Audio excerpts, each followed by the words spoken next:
Donc salut YouTube, c'est Nicolas Pirastech qui est là. Voilà, il va nous présenter son deck et on va lui poser quelques questions. Alors on va commencer avec les questions. Alors première question, à quelle fréquence fais-tu des tournois? Euh, je joue assez souvent, minimum une fois par semaine. Je vais dans les duel centers pour jouer. Ok. Quel est ton classement Alors, mon actuel? classement actuel au niveau mondial, je suis dans le top 1000. Donc, comme vous pouvez le voir sur le tapis, je l'ai reçu en tant que récompense. Voilà. Quel est le deck que tu utilises? Donc, le deck que j'utilise actuellement, en ce moment, donc en ce fin de format, je joue Wind Up. Donc, Ok. voilà. Quelle est ta carte préférée de Alors, ton ma deck? carte préférée, j'hésite entre Shockmaster et Evistar. J'aime beaucoup Evistar. D'accord. Que penses-tu de la banlist? La banlist actuelle, bah, comparée à la précédente, elle a régulé vraiment les jeux. On a un format vraiment diversifié, avec 4 decks dominants. Voilà, donc cette banlist est correcte. Depuis quand joues-tu au Yu-Gi-Oh? Depuis quand je joue? Donc ça fait déjà 4 ou 5 ans. Ok. Comment as-tu connu? Donc c'est mon petit frère en fait. Il m'a proposé, je disais que j'étais pas vraiment chaud pour jouer, donc j'étais pas vraiment ok. Mais il m'a incité et puis ça m'a beaucoup plu, donc j'ai continué. Ah d'accord, donc c'est comme ça que ça t'a plu. Donc, que penses-tu de l'organisation des tournois? Alors l'organisation des tournois, donc bien avant, c'était UDE, il me semble, qui organisait tout et qui gérait Yu-Gi-Oh! Et bien maintenant c'est Konami, ils font beaucoup de rééditions et donnent le jeu bien plus accessible. Ok. As-tu un conseil ou une astuce à nous donner? D'accord. Garder l'esprit compétitif. D'accord. Quel est ton objectif? Mon objectif, gagner un tournoi majeur, de style YCL, championnat de France ou bien même le championnat d'Europe. Que penses-tu des niveaux actuels des joueurs? Le niveau actuel des joueurs, alors en France, on a vraiment beaucoup de potentiel et de très bons joueurs. Si vous voulez, j'en nomme certains. Sais-tu pourquoi l'entrejeu de Cannes a-t-il fermé? Pourquoi l'entrejeu de Cannes a fermé? Parce qu'en fait, il manquait de logistique, de personnel et niveau organisation, c'était pas très bien fichu. Le jeu ne tournait pas que sur Yu-Gi-Oh, sur Magic. Il y avait plusieurs petits points faibles et donc ils ont flanché. Et dernière question, que penses-tu de notre team? Alors, je viens tout juste de la connaître, mais vous faites une très bonne impression. Ok. Tu peux nous présenter ton deck? Bien sûr, bien sûr. Voilà. Donc, c'est un deck automate. Donc, 3 magiciens automates. C'est pour moi une obligation. Beaucoup de decklists en demandent seulement 2. 3 sharks, donc requins, une évidence. 3 rats, un effet vraiment incroyable. Donc, pour moi, c'est un must. 3 rabbits, donc rabbit, hein, la carte intouchable, donc vraiment incroyable aussi. 2 tour guides. La tour guide, c'est la plus forte, hein. Dans les cartes préférées, j'aurais pu dire elle aussi. 2 cancrelamax. Alors pourquoi? Alors dans ce format-là, justement, on a beaucoup d'invocations spéciales. Donc main deck, même si on ne pioche qu'un, ça fait comme Upstart Gobelin en fait. On la rentabilise assez bien en fait. Un Sengal pour tour guide. Et pour un tuto n'importe lequel, bien sûr. N'importe lequel, hein, vraiment cela aussi. Et Spirit Reaper. Seulement x1, pourquoi? Bah, c'est la petite touche personnelle, c'est un petit peu la défense qu'il faut et elle a un effet vraiment pas dégueulasse. Donc voilà les monstres. Alors les magies, 3 typhons. Alors typhon, hein, obligé. Seulement 2 factories. Beaucoup de decklists en jouent à 3. Non, moi je trouve que 2 c'est très bien. Je tuto assez beaucoup de cartes. Donc on a Sengan, Tour Guide et puis je suis jamais en rate de monstres. Donc voilà, après ça peut faire trop. Un Monster Reborn, alors obligé. Un Man Control, un Heavy Storm, l'une de mes cartes préférées. Un Dark Hole et un Pot d'Avarice.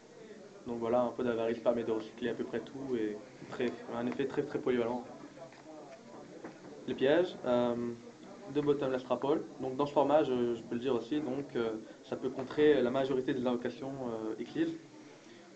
Les Thunder King Rayo, les Rabbits, enfin je veux dire les monstres invoqués par Rabbit, du style Sabersaurus, Gaiba, Gabazol. Enfin, un petit peu obligé, on va dire.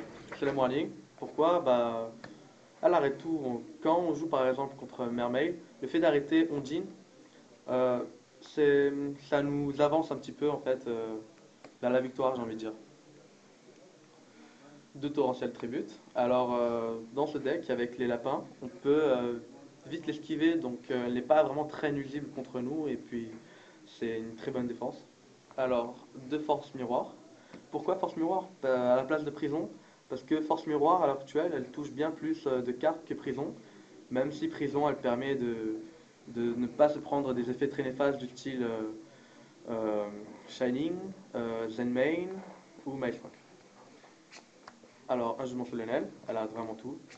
Une Starlight Road, alors c'est aussi la touche défense en fait, vu qu'on a pas mal de pièges. Euh, Elle est vraiment, c'est le petit plus, cool. Call of the Undead, pourquoi? Alors Call of the Undead, c'est un choix personnel. C'est vraiment, j'avais vraiment envie de la mettre x1 parce qu'elle permet de sauver beaucoup de situations. Exemple, on peut par exemple le ramener rat, et donc par l'effet de rat, refaire un effet et continuer dans sa loupe et prendre un avantage assez conséquent en fait par la suite. Et une seule évacuation forcée, bah, c'est la petite touche défense aussi. On peut ramener tour guide en main, le réinvoquer, et invoquer Sangan si on a déjà invoqué tour guide ou quoi. Enfin, voilà. Donc ensuite, je vais vous présenter le side. Alors, deux Dust Tornado. Donc à la place, j'ai mis ça à la place de Trap Stunt et de Royal Décret, parce que Royal Décret ne se débarrasse pas de ces cartes-là, et puis je joue assez de pièges pour. Donc c'est vraiment pénalisant, mais c'est vraiment très fort, je trouve. Deux Snowman Eater. Alors pourquoi? Contre Rabbit, héros. D'ailleurs, je joue contre un héros et elle m'a avantagé, j'ai envie de dire. Elle a une très bonne def, et puis pas dégueulasse comme fait. Leashing the Light, pourquoi? Contre Agent, donc les elfes et tout. C'est vraiment très fort en fait. Je vous la conseille, mais c'est un choix On a personnel. 3 rayos ici. Ensuite, donc deux plantes fantoches. Donc pourquoi plantes fantoches? Alors dans ce format-là, on a la venue de quelques nouveaux decks. Donc on a Spellbook, donc ça permet de récupérer Magicien. C'est vraiment très bon. Euh, Héros, les decks qui jouent des guerriers quoi. Donc voilà. Une seule prison, donc je la considère comme une force de miroir en fait. C'est vraiment la touche défense quand on est contre quelque chose qui a vraiment qui rush beaucoup, qui a beaucoup de patates. Deux disparitions en chaîne. Alors pourquoi disparition en chaîne? Dans ce format, c'est pour moi l'une des meilleures cartes. Elle permet de contrer les matchs miroirs, donc les wind-up. Donc elle retire tout, vraiment tout, à part comment dire, les sharks.